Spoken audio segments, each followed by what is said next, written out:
Alright guys, it's Jerningham here. This is what I was filming before the phone crashed and I had to speak to my friend in the party chat and mute him in there. I wasn't being rude or anything.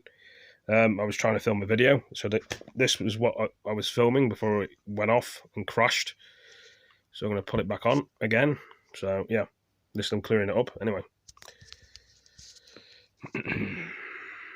Distance from each other. Right now it's empty. It's okay, I think. And everybody make distance between each of them. But on the London Underground, there are still significant problems during the morning and evening rush hours, and police are now actively trying to dissuade those who don't need to travel. We've been out in the suburbs talking to people as they begin their journey, and we've had some cases where we've persuaded people not to travel, and also in others where we've not really been satisfied with the... There's the girl that died at 21 in the UK. Very sad news. Coronavirus killed it. The police know the importance if you've not seen that video, watch it. Public on side. This will be a drawn-out process, but they now have the extra powers they need should further restrictions be necessary. Mark White, Sky News. Well, goes to show, doesn't it? I mean, the world's getting worse and worse, and apparently they're making more ventilators as well. Andrew, There's the ventilators. I'll take the red end. Fire that up. This could be the answer to the NHS's prayers. A prototype ventilator so simple that thousands of them could be made within a fortnight. Shall I put the compressed air in? Yes, please. Yeah.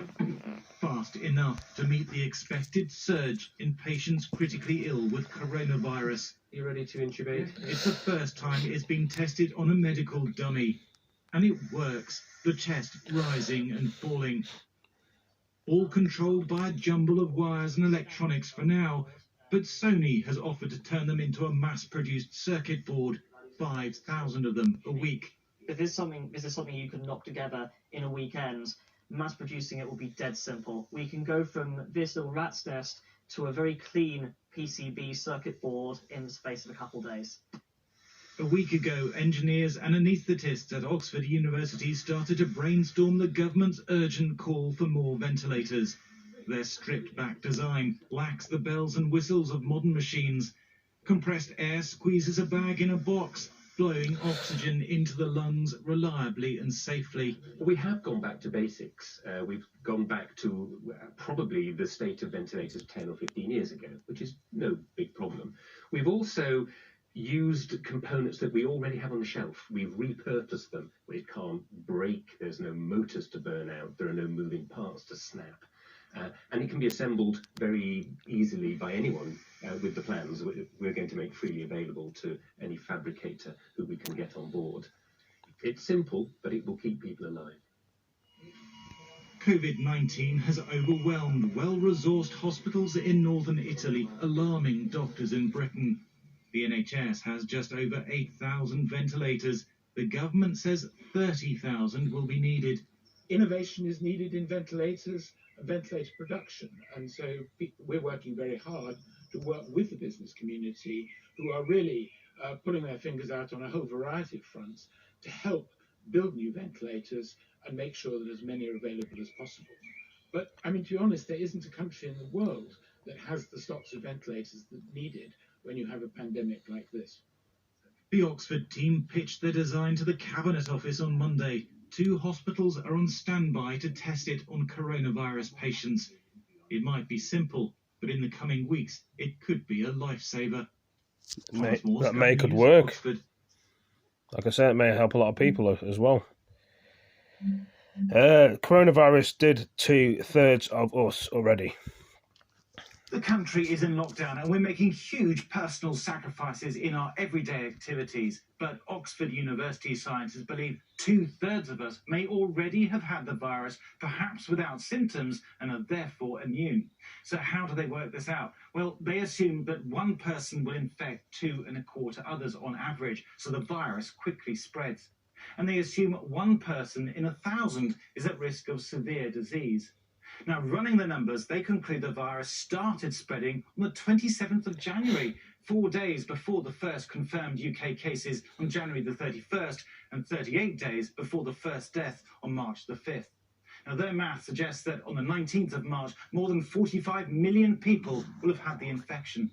But those advising the government are treating the report with caution. To get some food at some point. We simply don't know at the moment, and that's why the antibody test is so important. So there are estimates that up to 80% or more of people in Wuhan weren't detected. There are estimates that of those who are positive, so that's a small percentage of the population who were tested positive, quite a number of them were asymptomatic in a town in Italy. But we don't know at a general population level, and that's why it's so important to get this test in place. That policy is to stop the NHS being overwhelmed and to save lives. Scientific advisors at Imperial College in London calculate that if the epidemic had been allowed to run its course, 500,000 people may have died. But that's likely to fall to around 20,000 with the tough social distancing we're all living with, and of course the shielding of those most vulnerable to serious consequences. Cases and deaths in the UK are rising fast, but the government's chief scientist admits the number of confirmed cases is just the tip of the iceberg. He estimates that for every death there are around 1,000 cases, the vast majority undetected, which would mean 500,000 people have had COVID-19. But if the Oxford researchers are right and 2/3 have had the virus, it should mean we've reached the levels for herd immunity. That would make a second wave of infections less likely once the social distancing rules are eased. And if that was confirmed by mass tests for immunity, we might just be able to return to normal life sooner than some have predicted. I don't think that'll be true. I think it's going to get a lot worse, though, what that guy was saying. A lot worse. See here, but the road's blocked off one day ago. It was a very different Britain that woke up this morning. Normally busy roads were hushed as most people acted on the government's new measures. In this residential area of Basingstoke, those venturing out for essentials kept their distance, but did stop to chat about what life was like under the coronavirus lockdown. My sister needed a pair of glasses. I had to put them outside. She's a carer, so she can't come near me. I'm a key worker. I can't come near her. She can't come near me. Some difficult times for you and your family. Very. But the government's command to stay at home is proving hard for some people. Martin and Dennis are self-employed painters. With kids to feed and rent to pay, they say they've no choice but to work. Has to be done, isn't it? I understand, but it's like I said, the only reason I'm out here is because of the money to provide for my family. That's the only reason, not to spread the virus. Around Britain, keeping people at arm's length is the new normal. Exercise once a day is allowed, and in this park in London, social distancing was strictly practised. Taking this pretty seriously. I mean, I know quite a few people who have been ill. My grandmother's in intensive care with the virus. The government says the lockdown will be reviewed after 3 weeks, but what's being asked, to stay at home, will take a huge effort by the British public. Key workers are allowed to go to work as normal. And for them, including journalists like me, it means taking extra precautions. All interviews are done with a boom mic so that we can keep our distance and keep people and ourselves safe. Antiseptic gel and wipes are used regularly. And of course, the cameraman and I am at least 6 feet apart at all times. And when it comes to travelling to location, well, we go in separate cars. The next few weeks will then be an enormous challenge. Never before in modern times has the country been under lockdown. In fact, you'd need to reach back to the plagues of the 17th century to make a comparison. If you fell sick of plague, yourself and anyone who was in your own household would be locked in, as they called it, or shut in for 40 days and nights, during which time you weren't able to leave the house. You weren't even able to open a window. But the nation's resilience is already beginning to show. In towns and cities, homeschooling and PE lessons gather pace. This may not be over soon, but the country will surely push through. Alex Rossi, Sky News, Basingstoke. Well, interesting news, but will things get better or will it get worse? That's the thing. People that I'll be asking for and stuff. In the Brussels sunshine, the woman sitting on the steps reading a book is about to be cautioned by the police. This is how lockdowns are changing our world. She's out in public without a good reason, and that is now against the law. She's very likely to get fined. We're out with the Coronavirus Patrol Unit enforcing Belgium's new rules. You can be out for exercise or perhaps to go shopping, but sitting around will get you a warning. The fines are getting bigger and the police are getting tougher. People know the rules. They've had a week to understand now, and we are much more strict and quick to hand out fines to those who don't respect the rules. We've been asked to obscure the faces of these officers. They are the front line of a lockdown that's been in place for a week. We can't find people for no reasons. We find people because the government tells us that we have to find them. We talk to people because the government tells us that we have to talk to them. The government is our boss, so we listen to our government. Over at Midi Station, the Eurostar train from London is about to arrive. Belgium has closed its borders to most foreign visitors. There will be more police here to greet far fewer passengers than normal. On vit une situation tout à fait particulière depuis. We are living in strange times since the appearance of this virus, and this will obviously have implications on our travellers, as well as for the police, who have had to adapt in light of this emergency. Nous adapter à cette situation d'urgence. Around him, preparations are made. The train is approaching.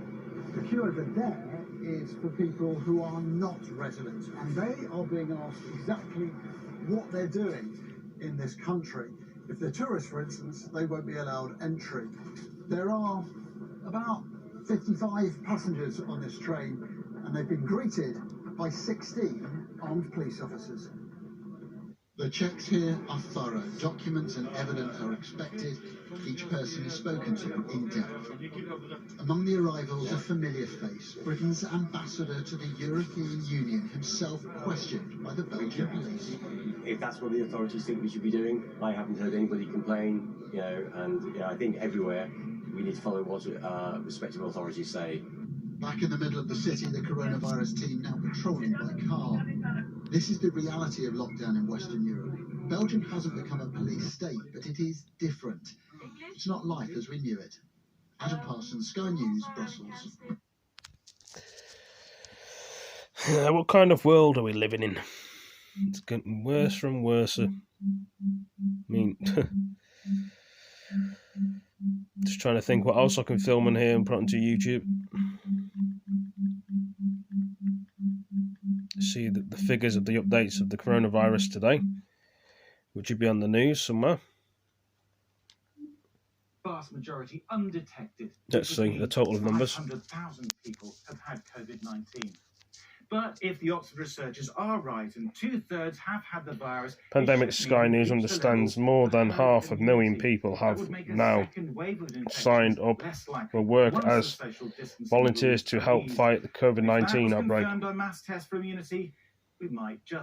House spokesman says the Prince of Wales has tested positive. The police tonight have emergency powers passed by MPs to allow them to enforce the government's trying to see what lockdown. Numbers are in the UK for people to use persuasion rather than punishment. And from what our camera saw today, they may be very busy. Our Home Affairs correspondent Mark White reports on the plans for policing the mother of a middle has posted Facebook saying her daughter has died after testing positive for coronavirus. I don't know already. Some people probably won't know, but just a day after police were forced to intervene personal in the UK died after testing positive coronavirus.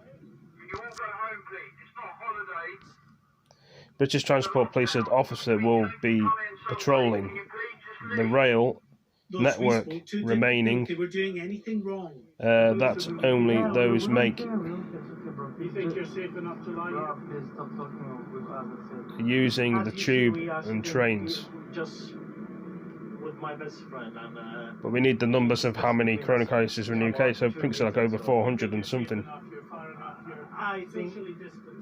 Running better tubes at the moment in light over COVID of the London Underground. Until now, police here on Shepherd's Bush Green and elsewhere around the country have only been able to explain and try. I've already seen this news. I've already filmed this news before, so I'm trying to film something else, even though the guy's saying the same thing again. And to find those who refuse News. to obey the lockdown. Despite businesses are not complying complying with the lockdown rules. No choice. We will only want to use enforcement if we absolutely have to, but we won't hesitate if. Just need to know the numbers of the lockdown in the UK, but hundreds of British Embassy police are on duty at rail hubs nationwide. York Station, like others, seeing a vast reduction in commuters. On the London Underground, outside rush hour, most passengers are still able to keep their distance from each other. The percentage of people that have died.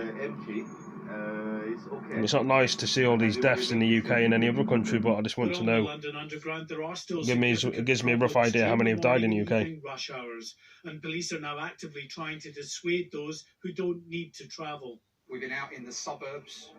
Talking to There's a police officer there, but I've already filmed this, so. And we've had some cases where we persuaded people not to travel, and also Italy, civil protections with the reasons for their journey, making it clear that we don't want to risen by 683 to 7,503 in Italy. But they now have the extra cases have risen to 74,386, 69,176. Yesterday, the Health Secretary made an appeal UK's for government 10,000 volunteers to support the work volunteers of the NHS during the coronavirus pandemic. But as we've heard, the public response was even greater than requested, with more than double that now. You find this on Facebook, Twitter. We asked Caterina Vitozzi to go and meet some members of this volunteer. NHS stories of right now, Jane Marshall can't help 28 people have died from COVID-19 in England, bringing the total numbers of deaths in the UK to 465. Could go higher, could go into the thousands, but there we go. This is another short video. I mean, Northern Ireland and Scotland probably got their own cases. It may have gone up. I can try and do something for somebody else because or Wales. All right, guys, thank you for joining me. I'll catch you in the next video. Peace. Grateful and happy.